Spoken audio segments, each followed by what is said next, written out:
gente, meu nome é Marciele Clementina Dias, sou a professora de Química 1 de vocês. Não sou professora formada em licenciatura em Química, porém, a minha história com a Química já tem alguns anos. Em 2018, eu formei no IFMT em técnico em Química, e em 2019 eu entrei na UFMS no curso de licenciatura em Química. E em 2021, esse ano do cursinho, eu passei em Medicina na UEMS, então estou saindo da Química. Com isso, além de me apresentar, eu queria dizer para vocês que eu não sei tudo sobre química, né? Mas estou me esforçando para trazer aqui o melhor para vocês. E assim como eu realizei o meu sonho de passar na universidade dos meus sonhos, eu espero isso para vocês também. O que a gente vai falar, basicamente, em questão de vestibular, sobre a química, são essas 5 áreas. Tem outras áreas, sim, mas essas aqui são as mais importantes para nós nesse momento. Química geral, química inorgânica, físico-química, química orgânica e química ambiental. Na química 1, comigo, vocês vão estudar basicamente química geral, química inorgânica e um pouco de química ambiental. Na química 2, com o professor Breno, vocês vão estudar físico-química e química orgânica.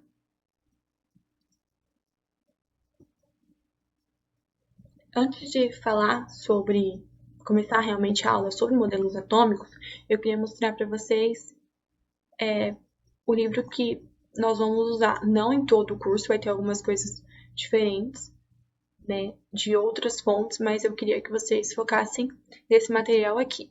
Tá no grupo do WhatsApp do cursinho, é só abrir o link, esse PDF aqui, são vários PDFs na verdade, e vamos para Química, né, para Química 1, vamos abrir esse link aqui, tá, da ISAG, volume 1, vai abrir uma página do Drive, vamos clicar aqui em Natureza,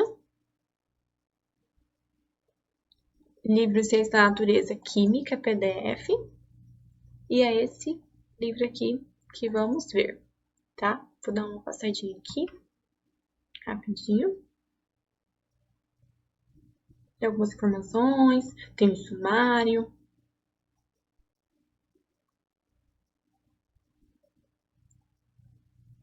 Aqui começa a primeira aula e a segunda aula sobre modelos e estruturas atômicas. É o que vamos estudar hoje. Aí aqui começa o que o átomo é, o que é o átomo e de onde surgiu a ideia. E enfim, vai passar sobre várias coisas. E ao final,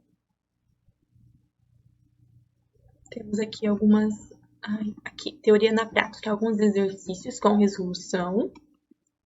E depois, interatividade, né? Alguns vídeos no YouTube, sites, simuladores, por exemplo. O livro do Peter Atkins. Enfim, aqui tem algumas coisas importantes. E no caso dessa aula, eu quero que vocês abram e leiam esse capítulo, tá?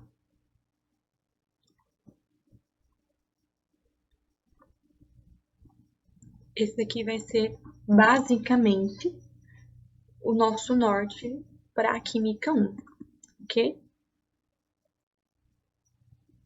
Então é isso, basicamente. É isso.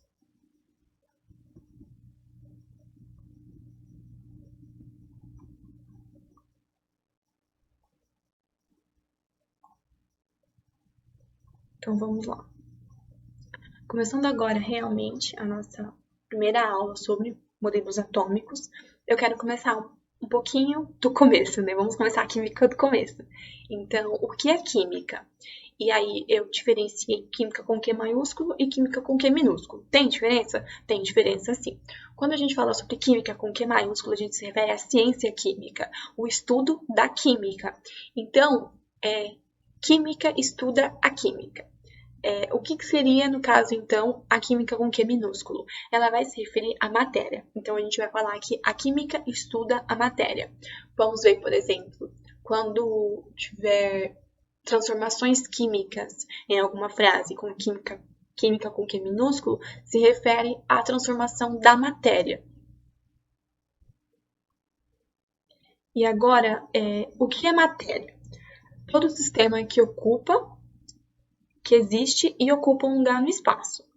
Matéria é todo sistema que existe e ocupa um lugar no espaço. Então, se existe e ocupa um lugar no espaço, possui massa e volume. Então, se você pegar, por exemplo, um objeto e colocar numa balança e determinar sua massa, e depois você determinar o seu volume com altura, largura e profundidade, esse objeto é um sistema e esse sistema é matéria.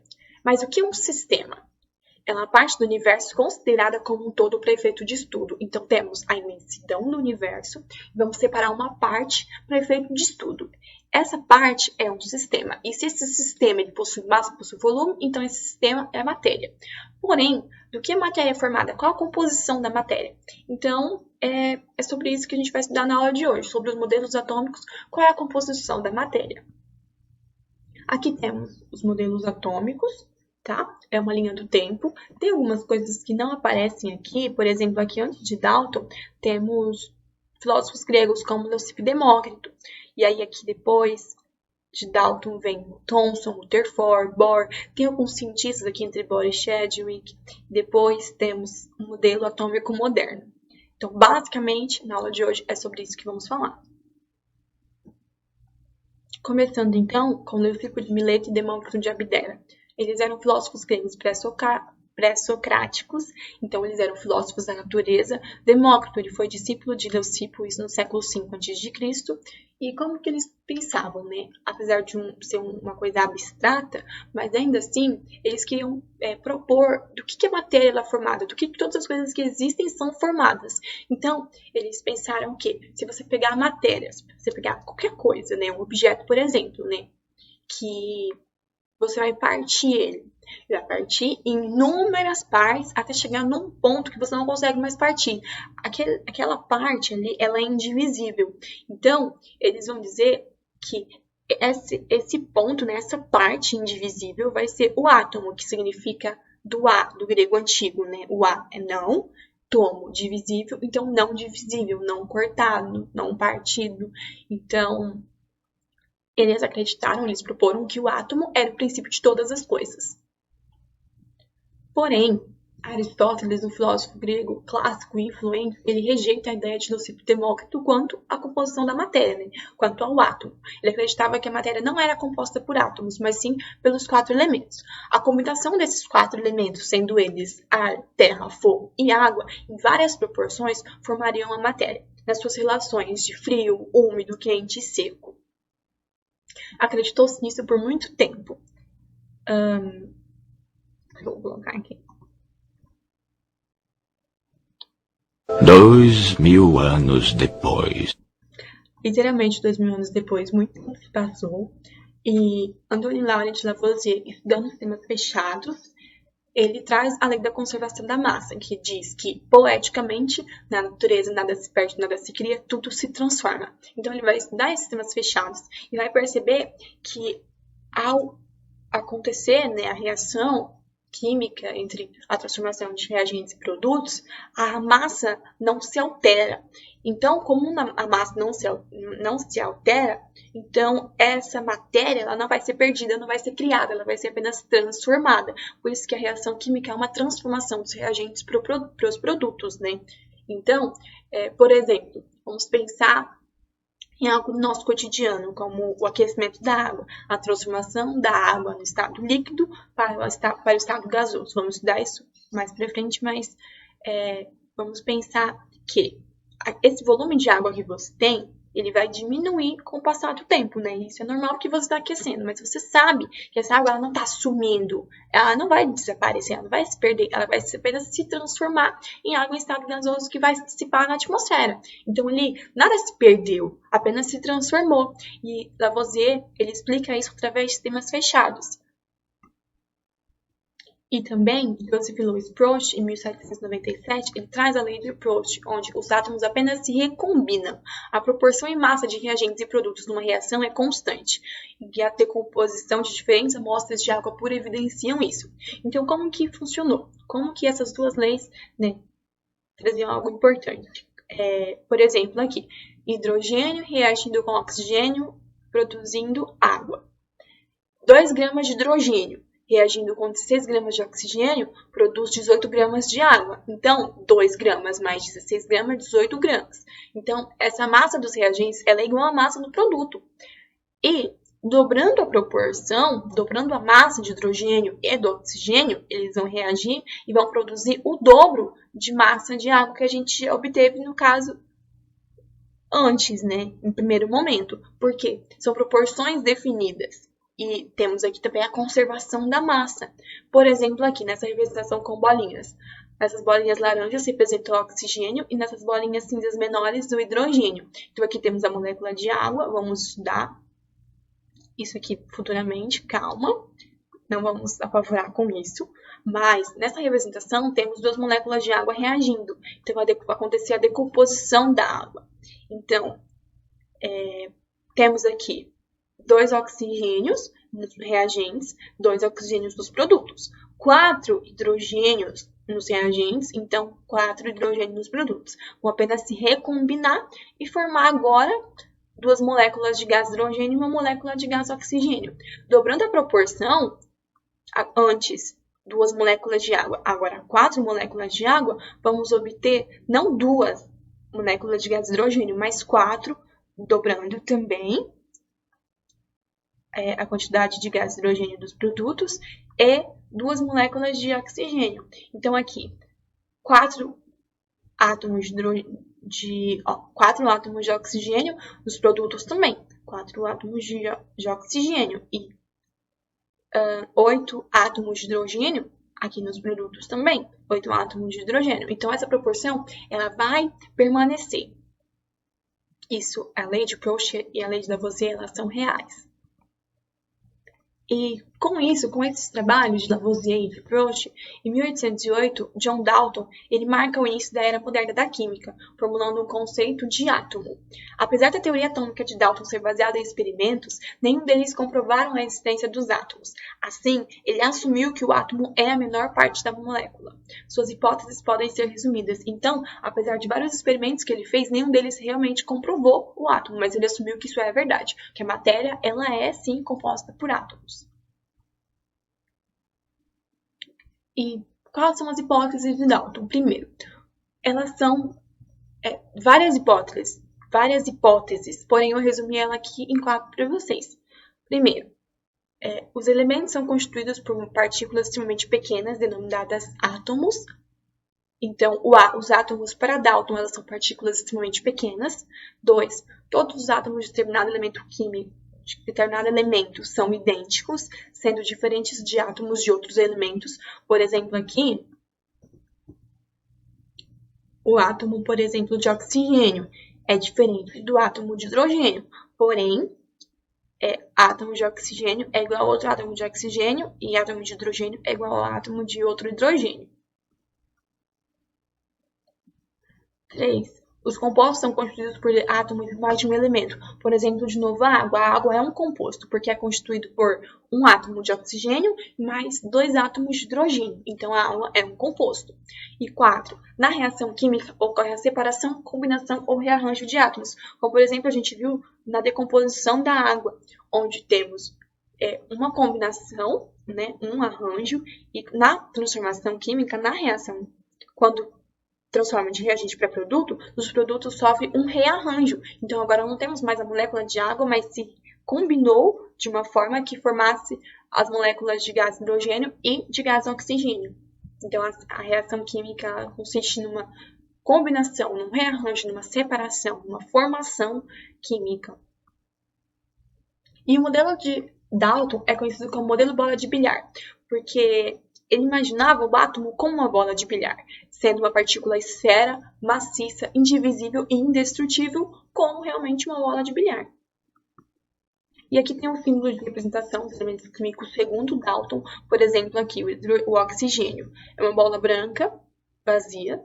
O hidrogênio é uma bolinha branca com um pontinho branco, preto no meio. O nitrogênio partido ao meio e assim por diante. Essa imagem ela pode ser encontrada na internet facilmente. E aqui, para mostrar como que Dalton pensou, né, na sua proposta de modelo atômico, por exemplo, a reação de formação do metano. Um átomo de carbono reagindo com 2 moléculas de gás hidrogênio, produzindo o metano, né? Aqui tem as bolinhas, assim que Dalton pensava, né? Nas bolas de bilhar. E reparem a diferença do carbono para o hidrogênio. E aqui também o cristal de NaCl, o cloreto de sódio ou o nosso sal de cozinha. Temos aqui nas bolas roxas menores o íon Na+, as bolas verdes o Cl-, né, o íon Cl-, e formando o cristal de NaCl. E aí, então, Joseph John Thomson, ele realizou diversas experiências utilizando tubos de raios catódicos. Nos tubos eram realizadas descargas elétricas através de um gás rarefeito.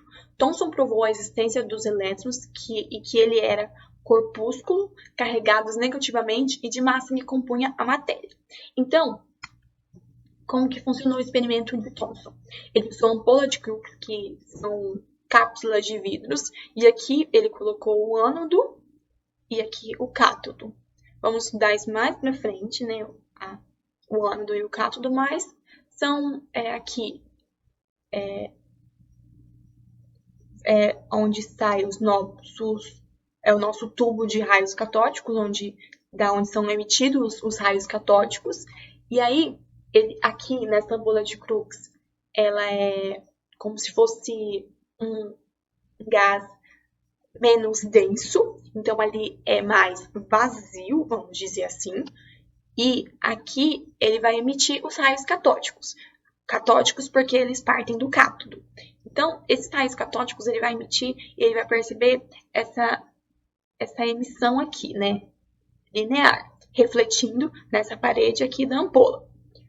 Depois, ele vai usar a cruz de Malta. Essa cruz de Malta é como se fosse, que é esse maisinho aqui, no segundo experimento, é como se fosse um lugar onde fosse vazio. Então, dentro desse lugar, você vai tirar a matéria, você vai deixar ali um vácuo para que você consiga emitir esses raios catódicos. Então, quando você emite esses raios catódicos e nesse lugar, na cruz de Malta, ser vazio, então, quando for refletir aqui, vai refletir exatamente a sombra da cruz de Malta. Então, ele percebe que ali é mais fácil passar raios catódicos.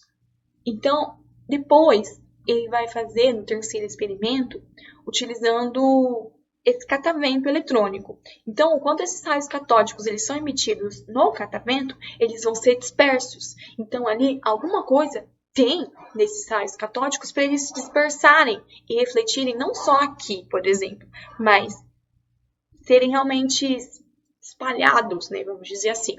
E depois, no quarto experimento, ele vai emitir esses raios catódicos vindos do cátodo, mas vai colocar placas carregadas positivamente e carregada negativamente. E ele vai perceber que esses raios catódicos eles vão ser atraídos pela placa positiva. Se elas estão sendo atraídas pela carga positiva, então ele vai determinar que isso é porque existem subpartículas que são carregadas negativamente para ser atraída pelo polo positivo da placa. Então, Thomson é o pai do elétron, porque ele determinou que essas subpartículas são os elétrons. E a partir desse experimento com raios catódicos, ele calcula a proporção entre carga elétrica e a massa do elétron, sendo igual a menos 1,36 vezes 10 elevado a 8 coulombs por grama. E o modelo de Thomson é conhecido como modelo pudim de passas, onde eu não gosto muito de falar pudim de passas, porque eu, por exemplo, não conheço pudim de passas, mas eu conheço panetone. Então, aqui, na parte externa do panetone, temos aqui frutinhas, né, uva passas aqui, elas estão incrustadas no nosso átomo, mas se você partir nosso panetone, ou o átomo, por exemplo, como a gente está usando na representação, aqui dentro também tem outras frutinhas, também tem, então, no caso, o nosso elétron, né? O elétron do átomo. Por quê?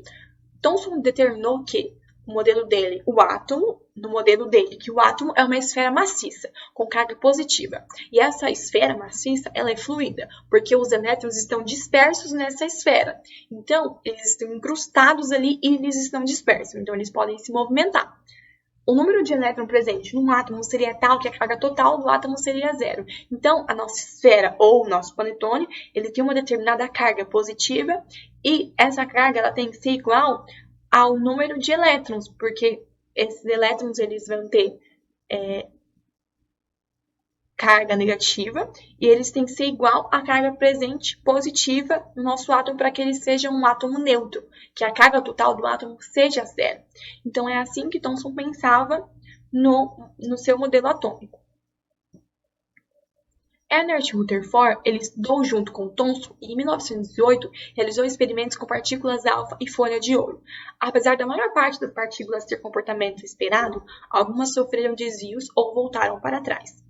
Rutherford caracterizou o próton como sendo uma unidade de carga elétrica positiva.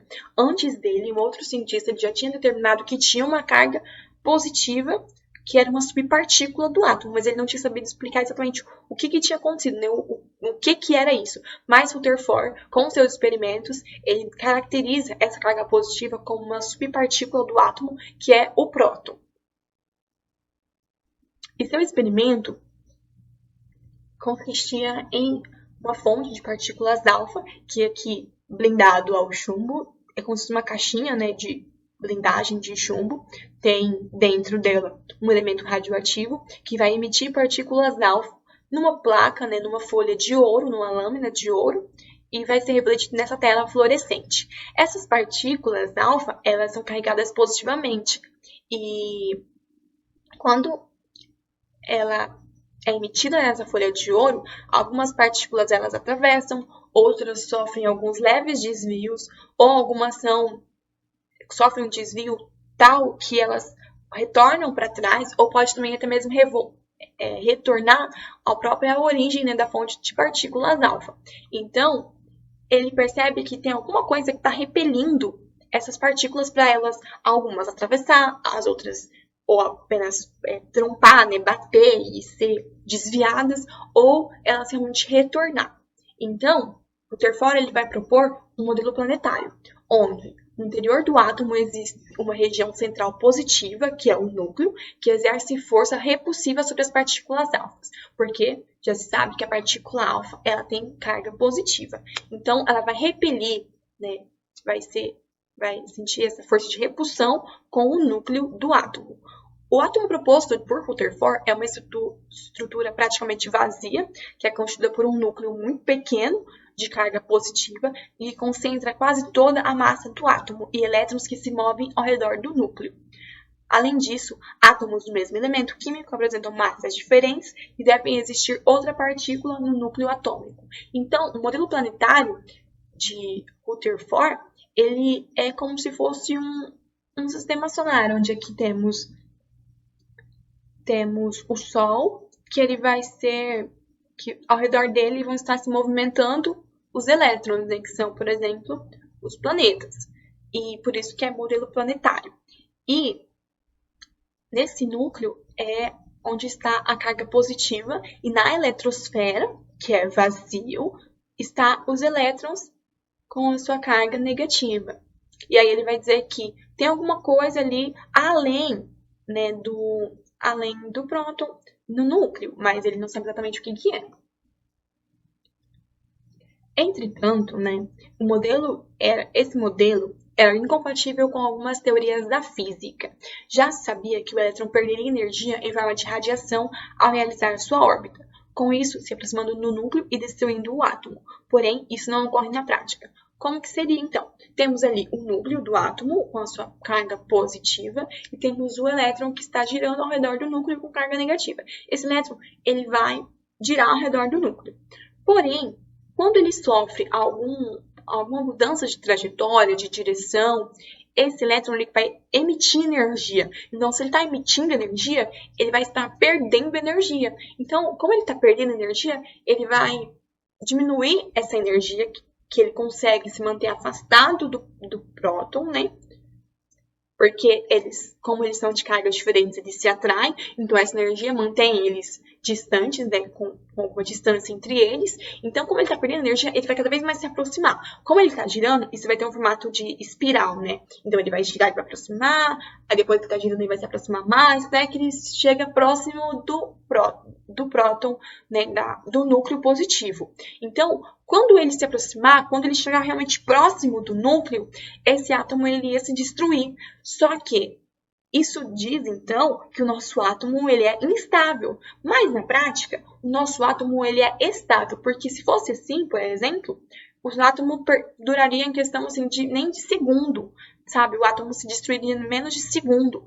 Mas o átomo ele é muito estável. Então, esse modelo ele é incompatível. Então, ele não está correto.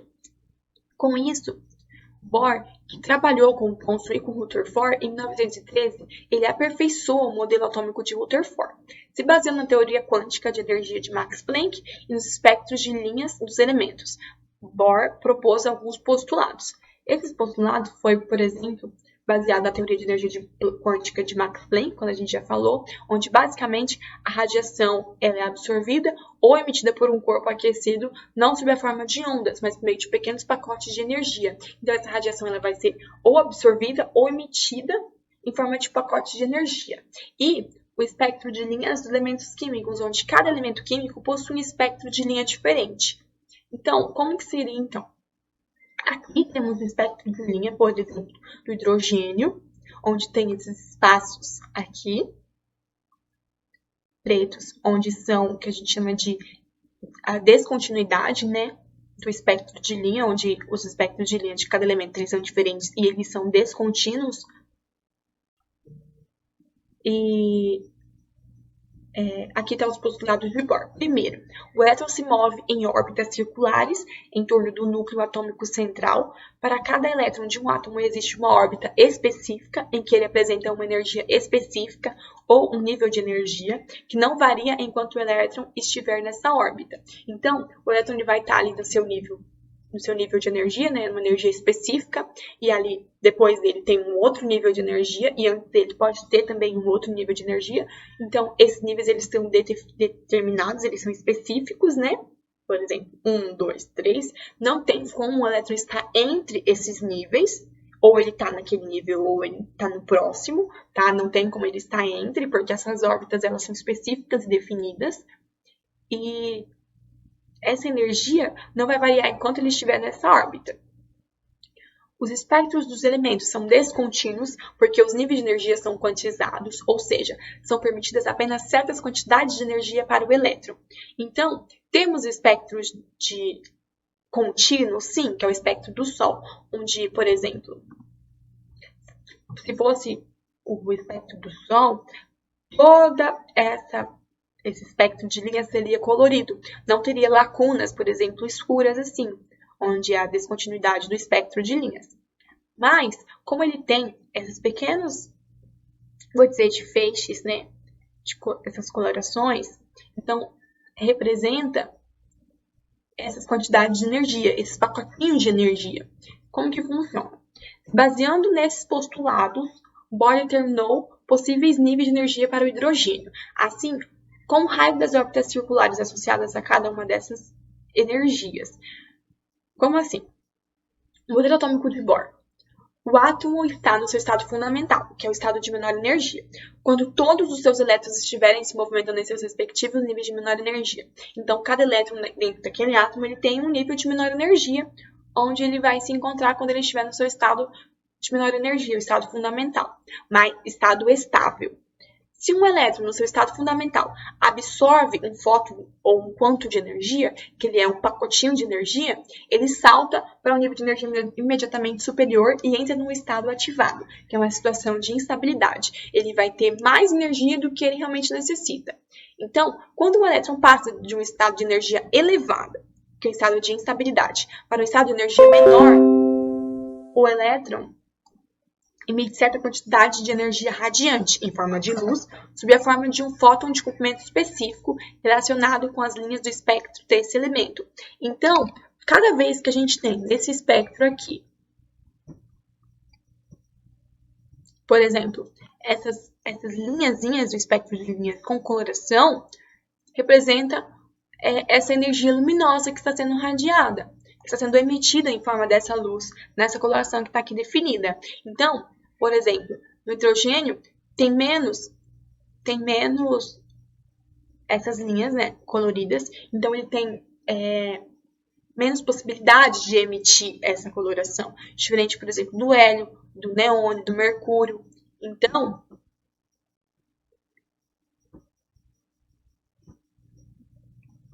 aqui temos o núcleo positivo, as camadas representadas por letras K, L e M, sucessivamente, ou níveis de energia, que são sinônimos dessas camadas, que vai de 1 até 7, que são os níveis que a gente conhece, que possuem elétrons nessas camadas ou nesses níveis, e o sentido em que ocorre um aumento de gradativo de energia é do núcleo, quanto mais afastado do núcleo, maior a energia.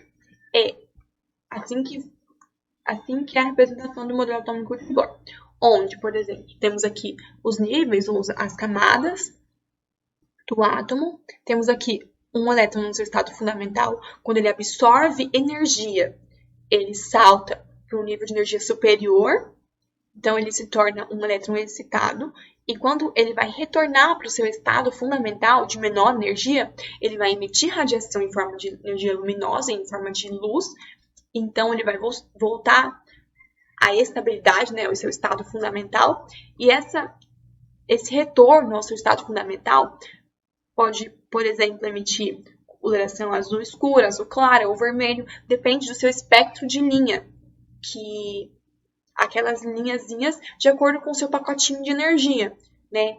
E é assim que funcionam os fogos de artifício. Coloração, por exemplo, azul, verde, vermelho, roxo, enfim. Baseando, né? Isso ocorre conforme o seu espectro de linha, onde cada elemento possui seu espectro de linha próprio, né? A identidade também do nosso átomo. Esse modelo ele também apresentou falha, onde ele se adequa muito bem para átomos com apenas um elétron, porém ele falha para átomos com vários elétrons. É fácil pensar, por exemplo, para um átomo que tem apenas um elétron, mas é difícil pensar, por exemplo, em vários elétrons retornando para o seu estado fundamental, né, e emitindo luz, né? Isso, né, é complicado pensar nisso, então ele falha para esses casos. E esse modelo ele não explica, por exemplo, a interação entre vários átomos, como, por exemplo, a atração, a ligação, e também é um modelo mental muito utilizado, já que possui fácil visualização.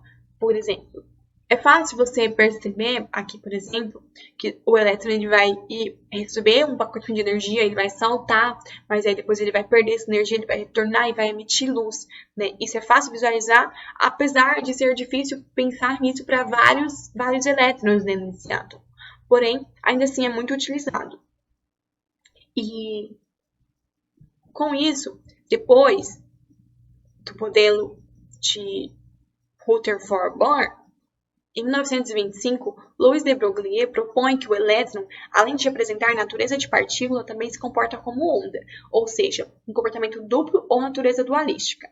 Assim, a todo elétron em movimento está associado a uma onda característica. Ele não tem apenas o movimento de uma partícula, ele também tem o movimento de uma onda, porque ele tem esse comportamento duplo. E Arnold Sommerfeld, em 1927, propõe as órbitas elípticas para o modelo atômico de Bohr. Então, não vai esses movimentos, né, do elétron ao redor do núcleo, eles não são mais circulares, eles são em forma de elipses, porque essas elipses apresentam distâncias diferentes do centro, né, que é o núcleo do átomo, gerando energias diferentes para uma mesma camada eletrônica. Por exemplo, um elétron que está numa camada eletrônica, né, um nível de energia, ele vai possuir diferentes energias. Então, isso não seria possível se fosse realmente um círculo, mas sim é possível se essa órbita for uma elipse. Werner Heisenberg, em 1927, demonstrou matematicamente que é impossível determinar ao mesmo tempo a posição, velocidade e a trajetória de uma partícula subatômica, sendo importante caracterizá-la pela sua energia, já que não é possível estabelecer órbitas definidas. A partir disso, tem-se o princípio da incerteza ou indeterminação de Heisenberg. Então, esse princípio de Heisenberg diz que, se você determinar a posição, você não consegue, por exemplo, determinar a velocidade e a trajetória, porque ao você descobrir uma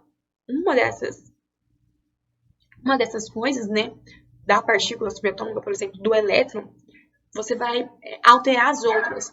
Então, se você tem uma, você não tem as outras. Por isso que você nunca sabe exatamente a posição, a velocidade e a trajetória do elétron. Com isso, Erwin Schrödinger, não sei se é assim que pronuncia mais, em 1933, baseado no comportamento ondulatório do elétron, ele estabeleceu, através de equações matemáticas complexas, a energia e as regiões de probabilidade de encontrar os elétrons orbitais, e não as órbitas definidas. Então, aqui, ele não vai falar sobre as órbitas, que são os níveis de energia, né?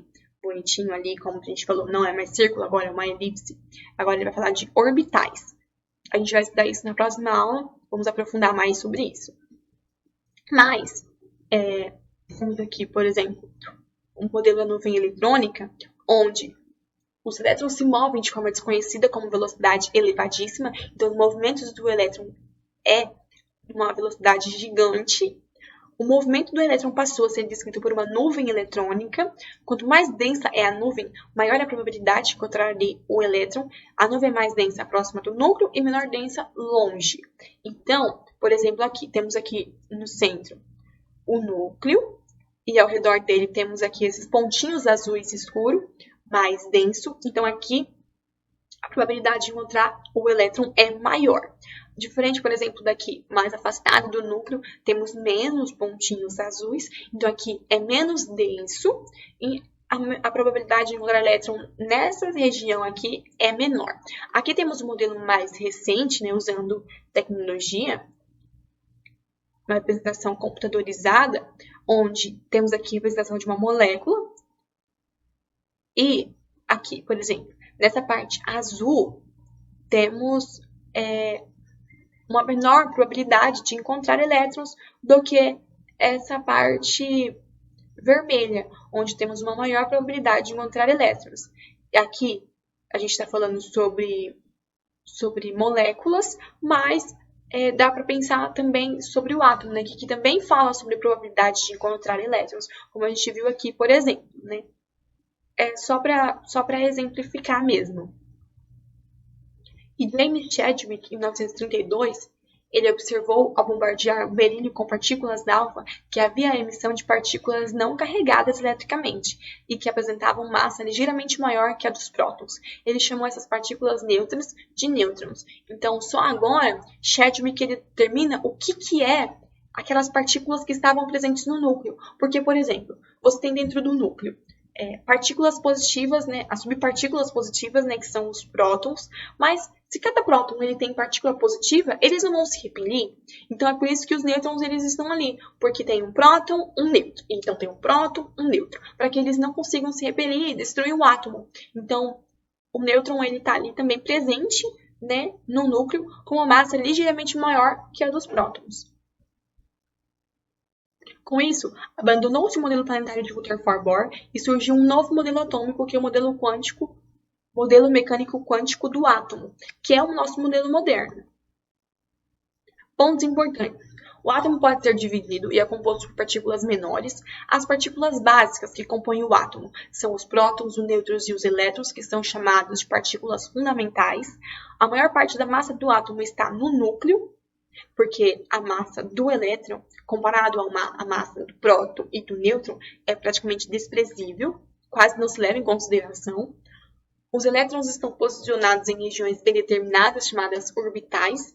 Então, os elétrons estão nos orbitais. Quanto mais afastada do núcleo, maior a energia da camada de um elétron. E quando um elétron pula de uma camada, ele salta de uma camada para outra, ele deve emitir ou absorver energia na forma de luz, um fóton ou um pacotinho de energia. Aqui, características das partículas fundamentais. O próton, representado pelas P, às vezes com maisinho em cima, carga positiva de massa igual a 1. O nêutron, representado pela letra N, carga nêutron de massa igual a 1. O elétron com esse Ezinho e um menuzinho em cima, carga negativa de massa igual a 9,109 vezes 10 elevado a menos 31 kg. As características dos átomos. Número atômico, que é representado pela letra Z. Número de prótons, onde Z é igual ao número de prótons. Z é também a identidade do elemento químico. E, além disso, um átomo eletricamente neutro possui Z igual ao número de elétrons. Então, o número de prótons é igual ao número de elétrons. O número de massa, representado pela letra A, é a soma do número de prótons e nêutrons. Então, A é igual ao número de prótons mais número de nêutrons. E o número de nêutrons, que é N, é a diferença entre o número de massa e o número atômico ou o número de prótons. Então, N é igual a A menos Z, ou N é igual a A menos o número de prótons. Por convenção, temos aqui um X genérico qualquer, um elemento qualquer. Então, aqui em cima, do lado esquerdo, temos o número de massa, a letra A. E embaixo temos Z, que é o número atômico. Por exemplo, aqui o carbono, de número de massa 14 e o número atômico 6. Temos aqui também, para finalizar, os isótopos, que são átomos com o mesmo número de prótons e diferentes números de massa e nêutrons. Por exemplo, aqui os isótopos do hidrogênio. Temos aqui primeiro o prótio, que ele tem um próton apenas no seu núcleo. Temos o deutério, que tem um próton e um nêutron no seu núcleo. E temos aqui o trítio, que tem um próton e 2 nêutrons no núcleo. Temos os isóbaros, que são átomos com o mesmo número de massa e diferentes números de prótons e nêutrons. E temos os isótonos, que são os átomos com o mesmo número de nêutrons e diferentes números de prótons e massa. Muito obrigada. Se vocês têm dúvidas, entrem em contato comigo ou procure um monitor para te ajudar. Temos como monitor, deixa eu só, o Matheus e o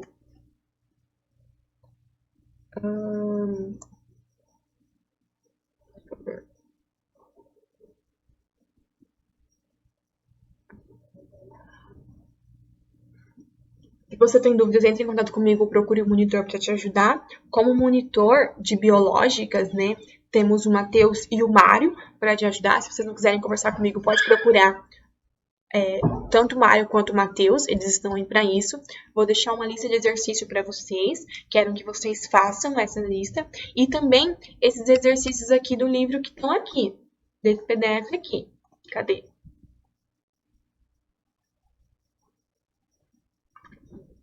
Façam esses exercícios também. Quem não estuda, não tem dúvidas. Então, estudem, tenham dúvidas e tiram dúvidas comigo ou com os monitores, ok? E é isso. Espero vocês. E é isso. Espero vocês na próxima aula. Tchau, tchau. Bons estudos para vocês.